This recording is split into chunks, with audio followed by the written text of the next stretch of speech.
কোটা সংস্কার আন্দোলনে সহিংসতামূলক কন্টেন্ট ছড়ানোর অভিযোগে বাংলাদেশ মেটা 3টি প্ল্যাটফর্ম ফেসবুক, ইনস্টাগ্রাম ও হোয়াটসঅ্যাপ এবং টিকটকের প্রতিনিধিদের সঙ্গে বৈঠক করেছেন ডাক ও টেলিযোগাযোগ তথ্য প্রযুক্তি প্রতিমন্ত্রী জুনায়েদ আহমেদ পলক।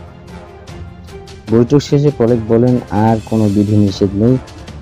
আজ বিকেলের মধ্যেই বন্ধ থাকা ফেসবুক, টিকটক সহ অন্যান্য সামাজিক যোগাযোগ মাধ্যম উন্নত, সমৃদ্ধ, নিরাপদ একটি স্মার্ট বাংলাদেশ গড়ে তুলতে চাই। এটাই ছিল আজকে আমাদের আলোচনা বিষয়বস্তু।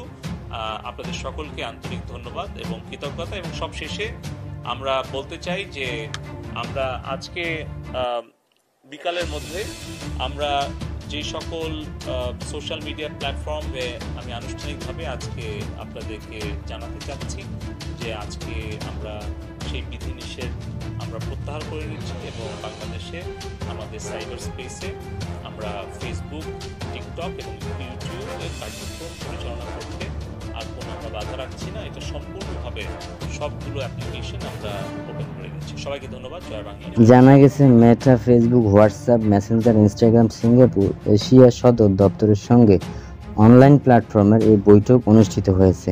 বৈঠকে বাংলাদেশের অফিস স্থাপনা, মিস ইনফরমেশন ও ডিস ইনফরমেশন জড়িত যে কোনো অস্থিরতা নিরসনের ফ্যাক্ট চেকিং জোরদারের উদ্যোগ গ্রহণ সহ সমসাময়িক বিভিন্ন বিষয়ে আলোচনা হয়েছে।